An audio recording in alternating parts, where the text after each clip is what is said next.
Hello, कहाँ हो तुम दोनों? तुम्हारी तीसरी कॉल है ना आधे घंटे में। 20 साल बाद आया है हमारा अर्जुन, और तुम वो की चैन ही नहीं लेने देती। वो ठीक है ना? अरे हाँ, बिल्कुल ठीक है वो। तुम घर पे चैन से बैठो, प्लीज हमें बिल्कुल डिस्टर्ब मत करो, समझी?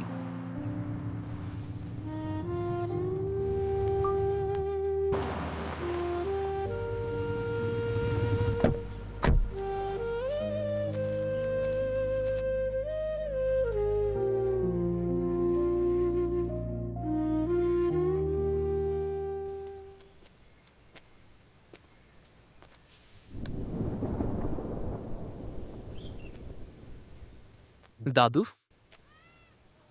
what is this?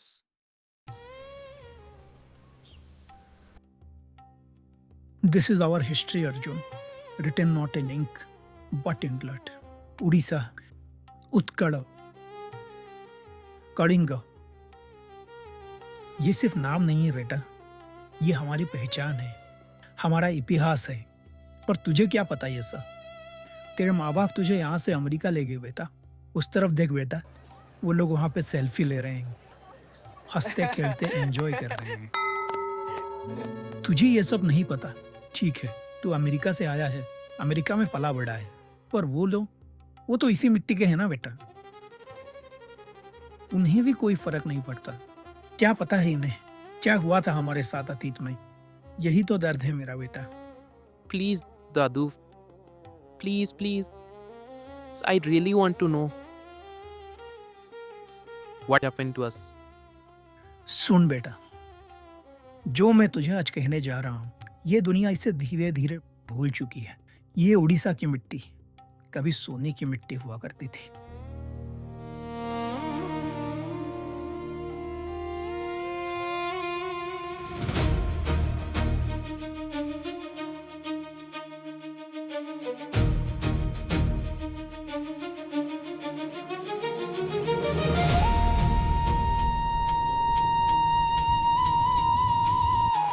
हमारे साधवों को सात समुंदर पार करके कलिंग को धन से भर देते थे।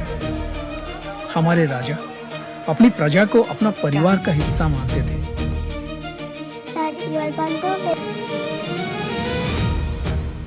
और हमारे सैनिक, वो तो शेर थे बेटा, असली शेर।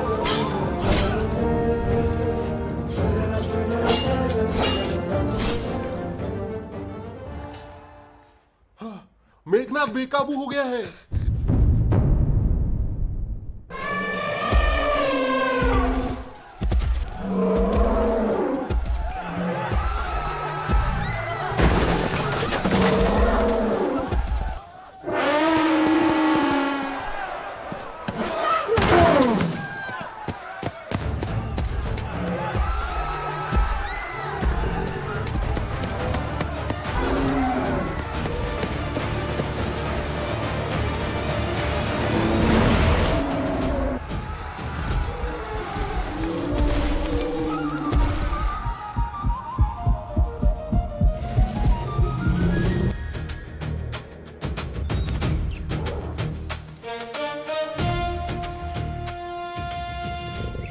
राजा ये सब अपने महल की ऊंचाई से देख रहे थे।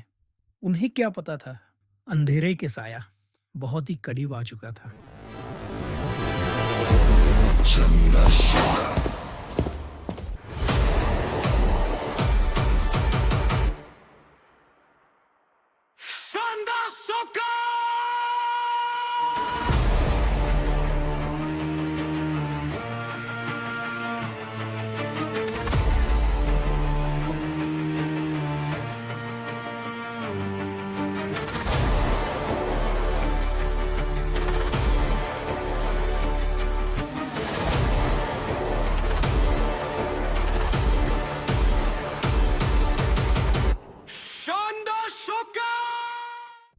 कलिंग पूरे बंगाल की खाड़ी को अपने कब्जे में रखता है।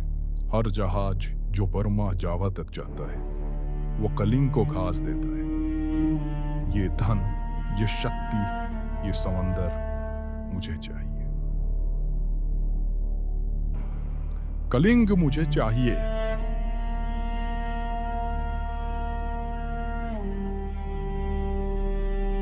महाराज, क्षमा करें, पर मुझे लगता है कि कलिंग पर तुरंत आक्रमण उचित नहीं होगा। आज तक कोई भी कलिंग से जीत नहीं पाया है। कृपया एक बार और विचार करें। विक्रम, इसे बंदी बना लो। क्षमा करें महाराज, क्षमा करें। यही लोगों ने मेरे पिता के कान में भरा था कि अशोक योग्य नहीं है, और मेरे पिता ने मुझे गांधार भेज दिया, पातालीपुत्र से दूर, मेरे सिंहासन से दूर, हर उस चीज से दूर जो मेरी थी। मैं सबसे श्रेष्ठ था, फिर भी उन्होंने मेरे कमजोर भाई को राज की गद्दी दे दी। मैंने अपने भाइयों के साथ जो भी किया वो क्रूरता नहीं था, वो बस एक सबक था। मेरे और मेरे भाग्य के बीच जो भी आएगा उससे अपने परिणाम के लिए तैयार रहना चाहिए। तुम्हारा उपदेश आज फिर से मेरे सामर्थ्य पर सवाल उठा रहा है। ये एक उदाहरण बनना चाहिए। विक्रम, इसके आजीविकास धर्म के कितने लोग हैं हमारे राज्यों में? महाराज, जो आजीविकास धर्म से जुड़े हैं हमारे राज्य में लगभग 10,000 हैं, पर महाराज उनमें छोटे बच्चे और औरतें भी हैं। सबको समाप्त कर दो।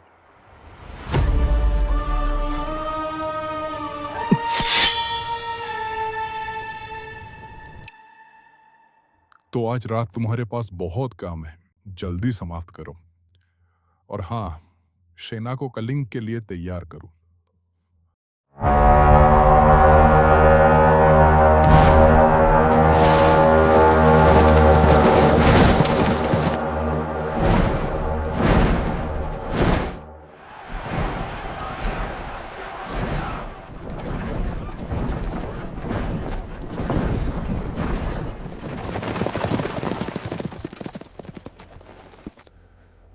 हमारे महाराज ने एक सपना देखा है, विश्व के सबसे बड़े साम्राज्य का सपना। आज तुम्हें यह मौका मिला है उनके उस सपने को सच करने का, कलिंग को जीतकर उन्हें उपहार के रूप में भेंट करने का। जय मौर्य! जय मौर्य! जय मौर्य! महाराज, सेनापति विक्रम ने मुझे आपके पास भेजा है आक्रमण की अनुमति के लिए। अनुमति है, जाओ। महाराज, सेनापति, वो देखिए, वो हमसे कितना ज्यादा है। हाँ, वो हमसे 10 गुना ज्यादा है, पर आज हम पीछे नहीं हटेंगे। ये हमारी मिट्टी है, ये हमारे लोग हैं, ये हमारा कलिंग है। आज हम इनके लिए लड़ेंगे, चाहे कुछ भी हो जाए। सब तैयार हो? जय कलिंगा! जय कलिंगा! जय कलिंगा! कलिंगा! जय कलिंगा! जय कलिंगा! जय कलिंगा! जय कलिंगा!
हमारे सैनिकों ने अपनी पूरी ताकत लगा दी थी, अपना सब कुछ झोंक दिया था, पर अशोक की उस विशाल सेना के आगे वो टिक ना सके बेटा।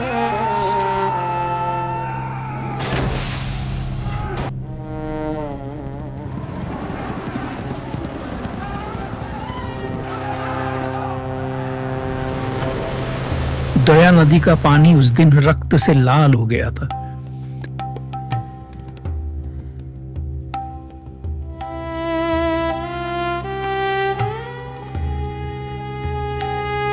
हारी हुई माओं की, बेटियों की और पत्नियों की रोने की आवाज चारों तरफ गूंज रही थी।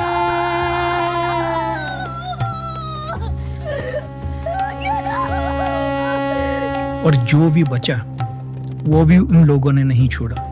हमारा सोना, हमारा खजाना सब कुछ लूट लिया। वो तो हमारे भगवान को भी उठा ले गए, हमारे आस्था को, हमारे श्रद्धा को, हमारे कलिंग के आत्मा को।